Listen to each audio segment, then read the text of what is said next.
First of all, we have to understand why is there this craze about meditation. Traditionally, you will find in this country, we have done activities together in satsang community. It can be some karma we will do, or it could be Nama Sankirtan or Bhagavat Katha, this, that we will do, which is oriented to Bhakti. Or there can be some classes like this where there will be question answers or taking of some. All these are traditional methods. But never in tradition we have had group meditation or anything like that. I think it is a recent 40-50 years phenomenon, particularly after some of the Swamis exploded the West with bombardment of meditation, etc., and then it has come even repackaged from there, and now we have a lot of meditation classes. Why is it that there is a craze for it? No doubt we have to agree that by going and doing meditation, you do get a relief. There is no question about it. And particularly for those people who have not tasted it before, it is a unique experience. Where the mind is agitated all the time, suddenly it is brought into a single pointed concentration or a thought by whatever means. It does help that person, and there are also medical proofs and records to show how his testosterone levels and other things have come down as a corroboratory evidence. But if a person is going to not work on the other aspects of his personality and continuously only try to do this, that is where things go wrong. See, let us assume that a person does normal meditation and there is an effect to it, which is a positive effect. Every day in the morning, you do meditation, but what is going to sustain that meditation on a continual basis is not just that 5 or 10 minutes of meditation that you do. What are the other things that we do in the rest of the 23 hours? Rest of the day what we do, that also matters. A person goes to the doctor, there is a wound, the doctor cleans the wound and puts a bandage and he says by tomorrow day after it should be okay. Next day he comes, he opens up, the wound is even more worse. Again the doctor dresses up, the next day he comes, it is even more worse. So the doctor is confused. So he is asking, what do you do?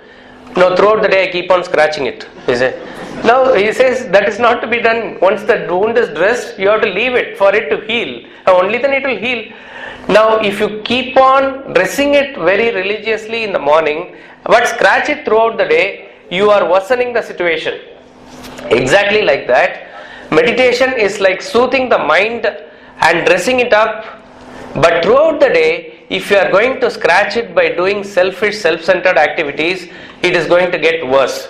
Therefore, if a person is able to align his life towards selfless activities, spiritual activities, again when I say selfless spiritual, it is not a different type of activity, it is to convert our own attitudes in whatever we do into spirituality.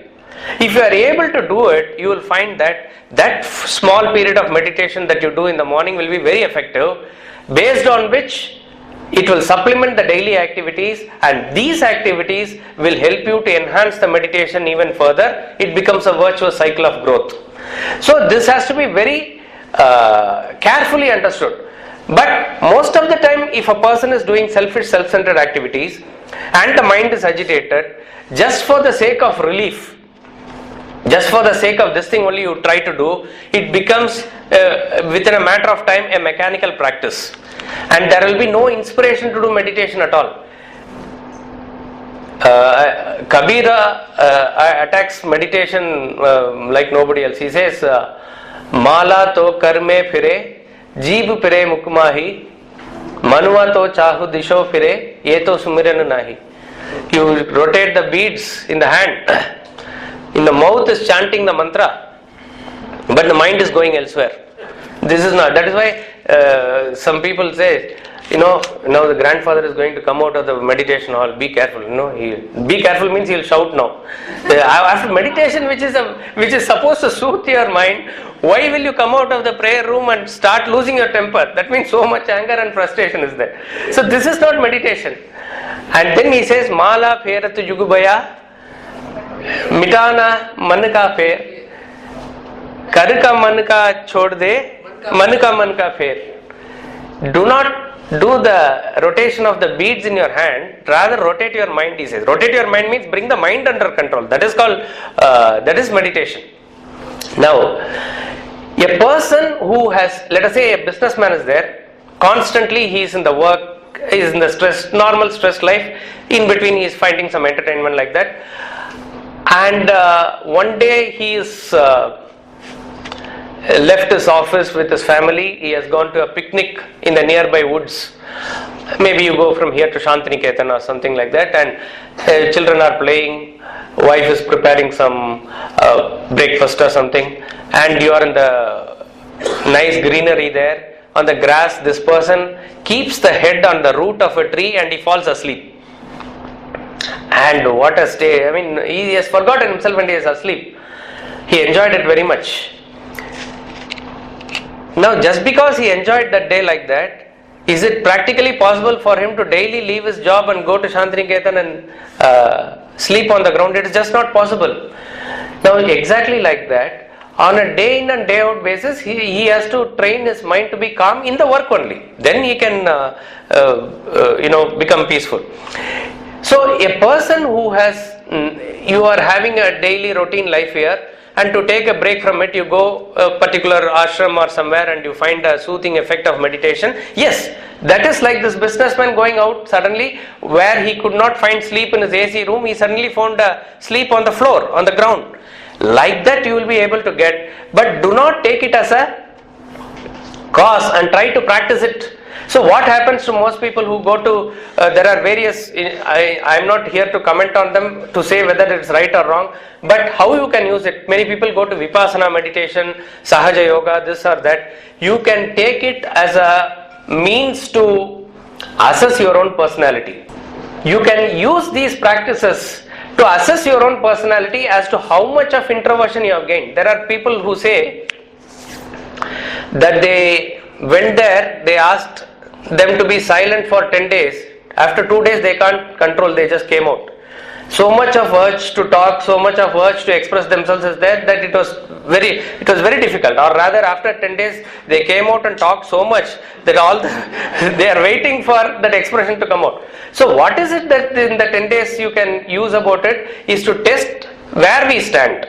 Also get a glimpse of what a quietude life means, what meditation can bring to you, what such a high level. In fact, in most people also have said, I have heard personally that in the meditation classes, in group meditation somewhere, you will find them seated all like Adi Shankaracharya, God, Gautama Buddha, like that they are sitting in there. Actually, they have fallen asleep. Suppose you want to pass on the message to somebody and somebody says, go and tap, what is it? No, all this is because they have fallen asleep. But there is a psychology behind it. You know why they fall asleep? Anybody? Yeah, they are not able to sleep at home. See, the thing is, all of us know that meditation is the final key to peace. As we said, there is a hard work that is required before you plunge into meditation. But no, everybody wants only instant peace. Instant result is what we require in everything. Even to now, what is this? To have a preparation of idli or chapati or something at home, it used to be a 2 days affair or 1 day affair where you soak, you grind, you do various things and then it comes out nice. But now we don't have time for all those things. We need to buy the dough and do something. It's instant idli or instant dosa or instant chapati, something like that. Now we want instant result in everything. Where do you get instant result without effort? It is in sleep only. Without effort, where do you get peace? So therefore, deep inside they are wishing to sleep and they are sleeping actually. This is the psychology behind it.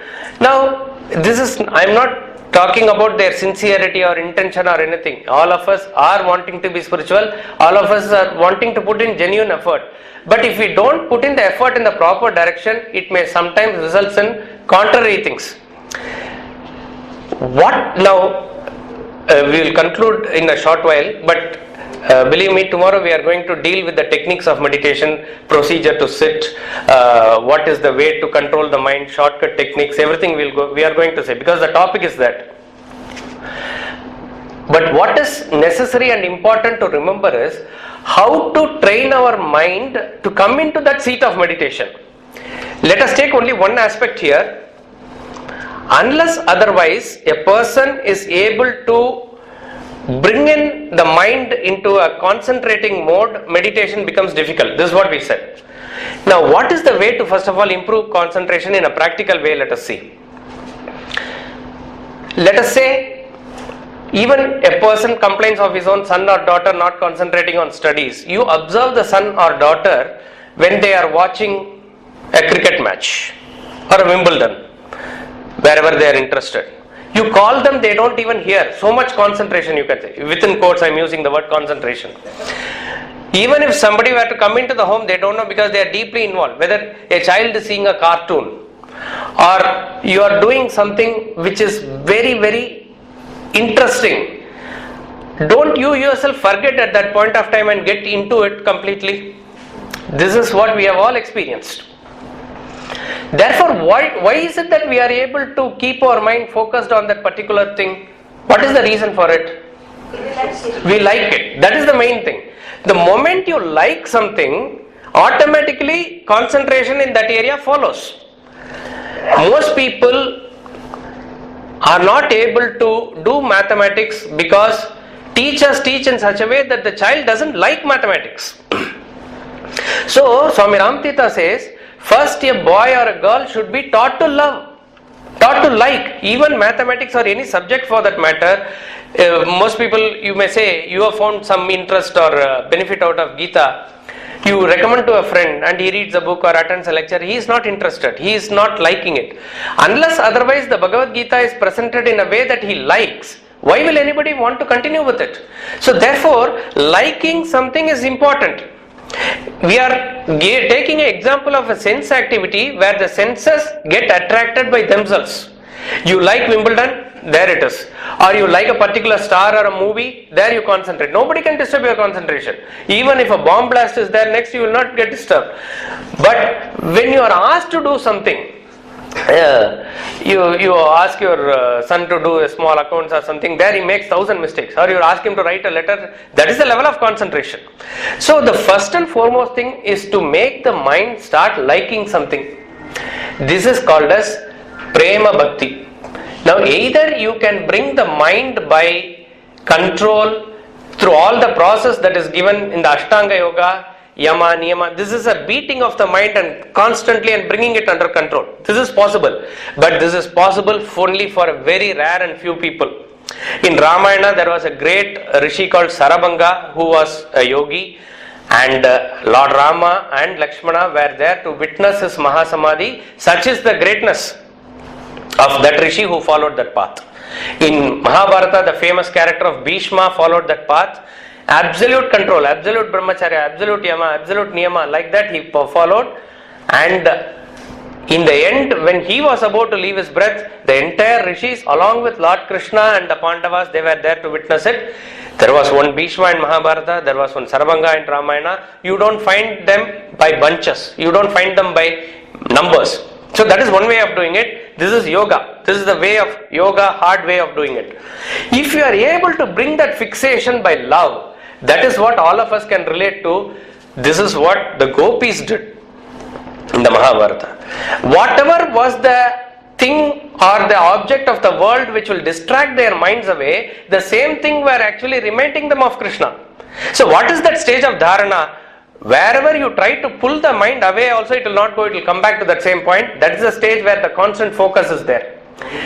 Household activities, rearing of cows. The moment they see the cow, they are reminded of Krishna.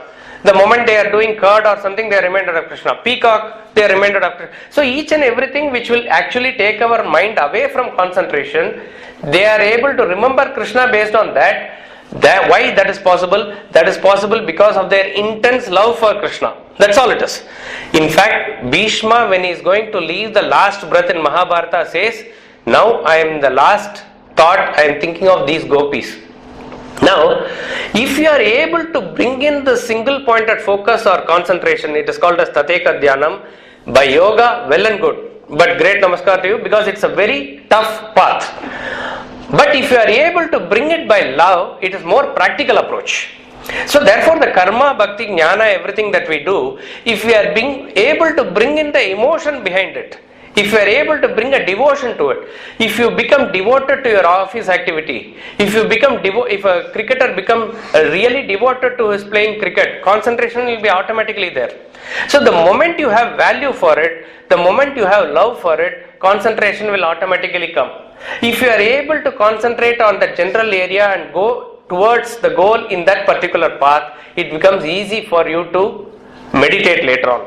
This is the principle behind Swadharma also. In area for Swadharma, you are able to work long hours and you are able to, a businessman is able to concentrate in business. Sachin Tendulkar was able to concentrate in cricket. Why? That was his Swadharma. Swadharma is the area of your general like. So very importantly, we have to bring in this concept of love saturated within our personality. So similarly, if there are ways and means by which you are able to bring in the saturation of love for God, meditation becomes easy. We will continue with the practical procedural techniques of meditation. What is the significance of mantra Om and the drama of realization, which is one of the best interpretations of Swamiji of chapter 2 verse 53. Hopefully, God willing, we will be able to cover tomorrow. And just one thing is, the latest book of Swamiji, Theses on God, is available for those who want to procure, can take it from outside. We'll see tomorrow.